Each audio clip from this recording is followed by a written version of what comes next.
자살의 경우에는 원칙적으로는 면책이라고 보셔야 됩니다. 그런데 상해사고일 경우에 상해보험금이 적어도 수천만 원에서 웬만하면 1억이 넘어갑니다. 1억, 2억 그 정도 담보금이 됩니다.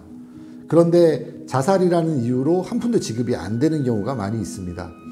이런 자살 사고 같은 경우에는 그 논점은 자살을 했으나 그 자살이 이 사람이 정상적인 정신 상태, 그러니까 의사결정을 자유롭게 할 수 있는 정상적인 상태가 아니었다라는 점을 입증을 해야 됩니다. 예를 들어서 술에 만취를 했고 굉장히 극도의 흥분 상태, 심적으로 위축이 된 상태에서 우발적으로 자살을 했다라는 게 입증이 되면 이거는 일반적으로 보험사고에서 얘기하는 자살은 자살을 한다라는 것을 본인이 인식을 하고 스스로 생명을 끊는다라고 생각을 하면서 자살을 해야 보험금 면책사유인 자살에 해당하는데, 변호사들은 항상 자살 사건에서 당사자가 그때 당시에 너무나도 그 극도의 흥분 상태였고 극도로 정신적으로 정상적인 생각을 할 수 없는 상태였다라고 해서 이른바 심실상실이라고 주장을 해서 인정이 되는 경우가 있습니다. 일단 자살이라는 게 혼자 있을 때 일어나는 경우가 대부분입니다. 그래서 그 사람이 실제로 어떻게 자살을 했는지, 자살이 맞는지 타살인지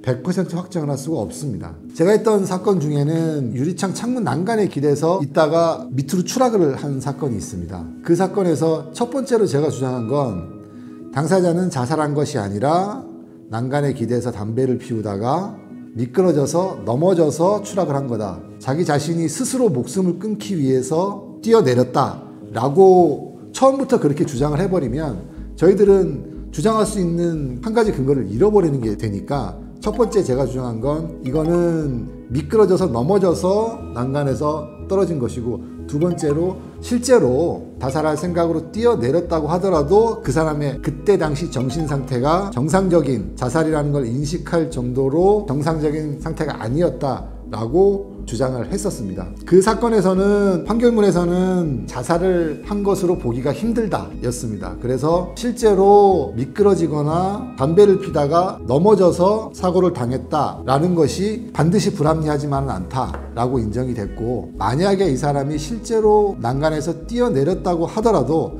그 사람의 정신 상태는 그때 당시 그 사람은 만취 상태였고 남자친구와 극렬하게 싸운 다음에 정상적인 정신 상태가 아니었다.